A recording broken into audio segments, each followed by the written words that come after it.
Deutéronome, chapitre 4. Les lois de Moïse.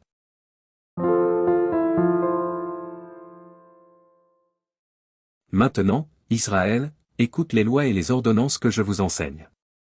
Mettez-les en pratique, afin que vous viviez, et que vous entriez en possession du pays que vous donne l'Éternel, le Dieu de vos pères. Vous n'ajouterez rien à ce que je vous prescris, et vous n'en retrancherez rien, mais vous observerez les commandements de l'Éternel, votre Dieu, tels que je vous les prescris. Vos yeux ont vu ce que l'Éternel a fait à l'occasion de Baal-Péor, l'Éternel, ton Dieu, a détruit du milieu de toi tous ceux qui étaient allés après Baal-Péor.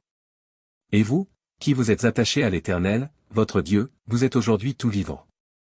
Voici, je vous ai enseigné des lois et des ordonnances, comme l'Éternel, mon Dieu, me l'a commandé, afin que vous les mettiez en pratique dans le pays dont vous allez prendre possession. Vous les observerez et vous les mettrez en pratique, car ce sera là votre sagesse et votre intelligence aux yeux des peuples, qui entendront parler de toutes ces lois et qui diront, cette grande nation est un peuple absolument sage et intelligent.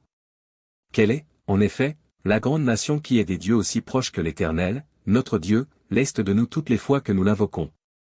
Et quelle est la grande nation qui est des lois et des ordonnances justes, comme toute cette loi que je vous présente aujourd'hui.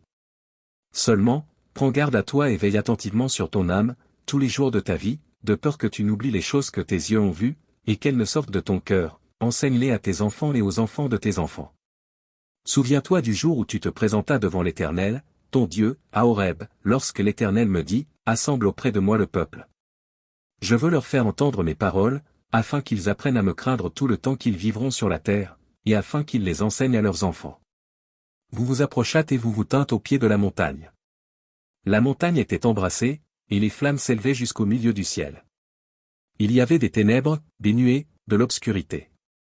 Et l'Éternel vous parla du milieu du feu, vous entendîtes le son des paroles, mais vous ne vîtes point de figure, vous n'entendîtes qu'une voix. Il publia son alliance, qu'il vous ordonna d'observer, les 10 commandements, et il les écrivit sur 2 tables de pierre. En ce temps-là, l'Éternel me commanda de vous enseigner des lois et des ordonnances, afin que vous les mettiez en pratique dans le pays dont vous allez prendre possession. Puisque vous n'avez vu aucune figure le jour où l'Éternel vous parla du milieu du feu, à Horeb, veillez attentivement sur vos âmes.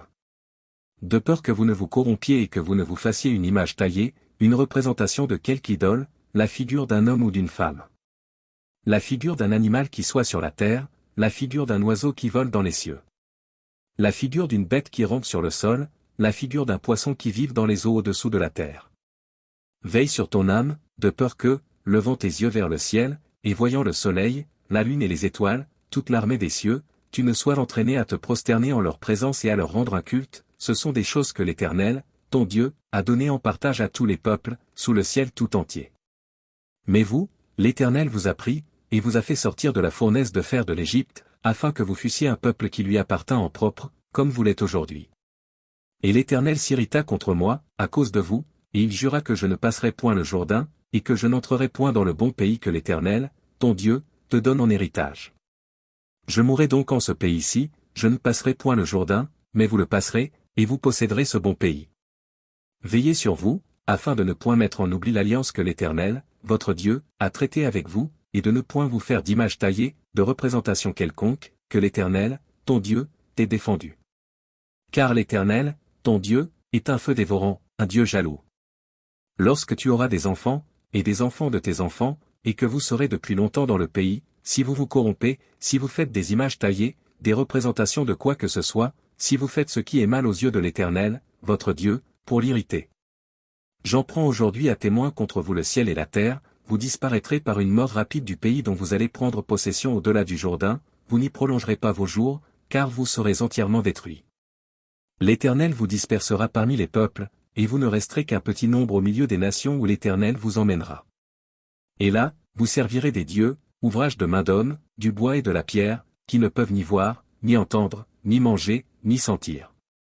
C'est de là aussi que tu chercheras l'Éternel, ton Dieu, et que tu le trouveras, si tu le cherches de tout ton cœur et de toute ton âme. Au sein de ta détresse, toutes ces choses t'arriveront. Alors, dans la suite des temps, tu retourneras à l'Éternel, ton Dieu, et tu écouteras sa voix. Car l'Éternel, ton Dieu, est un Dieu de miséricorde, qui ne t'abandonnera point et ne te détruira point, il n'oubliera pas l'alliance de tes pères, qu'il leur a jurée. Interroge les temps anciens qui t'ont précédé, depuis le jour où Dieu créa l'homme sur la terre, et d'une extrémité du ciel à l'autre, y eut-il jamais si grand événement, et a-t-on jamais ouï chose semblable? Fut-il jamais un peuple qui entendit la voix de Dieu parlant du milieu du feu, comme tu l'as entendu, et qui soit demeuré vivant? Fut-il jamais un Dieu qui essaya de venir prendre à lui une nation du milieu d'une nation, par des épreuves, des signes, des miracles et des combats, à main forte et à bras étendus, et avec des prodiges de terreur, comme l'a fait pour vous l'Éternel, votre Dieu, en Égypte et sous vos yeux? Tu as été rendu témoin de ces choses, afin que tu reconnusses que l'Éternel est Dieu, qu'il n'y en a point d'autre. Du ciel, il t'a fait entendre sa voix pour t'instruire, et, sur la terre, il t'a fait voir son grand feu, et tu as entendu ses paroles du milieu du feu. Il a aimé tes pères, et il a choisi leur postérité après eux, il t'a fait lui-même sortir d'Égypte par sa grande puissance. Il a chassé devant toi des nations supérieures en nombre et en force, pour te faire entrer dans leur pays, pour t'en donner la possession, comme tu le vois aujourd'hui. Sache donc en ce jour, et retiens dans ton cœur que l'Éternel est Dieu, en haut dans le ciel et en bas sur la terre, et qu'il n'y en a point d'autre. Et observe ces lois et ces commandements que je te prescris aujourd'hui, afin que tu sois heureux, toi et tes enfants après toi, et que tu prolonges désormais tes jours dans le pays que l'Éternel, ton Dieu, te donne. Alors Moïse choisit 3 villes de l'autre côté du Jourdain, à l'Orient. Afin qu'elles servissent de refuge aux meurtriers qui auraient involontairement tué son prochain, sans avoir été auparavant son ennemi, et afin qu'il pût sauver sa vie en s'enfuyant dans l'une de ces villes. C'était, Bethsé, dans le désert, dans la plaine, chez les Rubénites, Ramoth, en Galade, chez les Gadites, et Golan, en Basan, chez les Manassites. C'est ici la loi que présenta Moïse aux enfants d'Israël. Voici les préceptes, les lois et les ordonnances que Moïse prescrivit aux enfants d'Israël, après leur sortie d'Égypte. C'était de l'autre côté du Jourdain, dans la vallée, vis-à-vis de Beth-Péor, au pays de Sion, roi des Amoréens, qui habitait à Hesbon, et qui fut battu par Moïse et les enfants d'Israël, après leur sortie d'Égypte. Ils s'emparèrent de son pays et de celui d'Ogé, roi de Basan. Ces 2 rois des Amoréens étaient de l'autre côté du Jourdain, à l'Orient. Leur territoire s'étendait depuis Aroër sur les bords du torrent de l'Arnon jusqu'à la montagne de Sion qui est l'Hermon. Et il embrassait toute la plaine de l'autre côté du Jourdain, à l'Orient, jusqu'à la mer de la plaine, au pied du Pisga.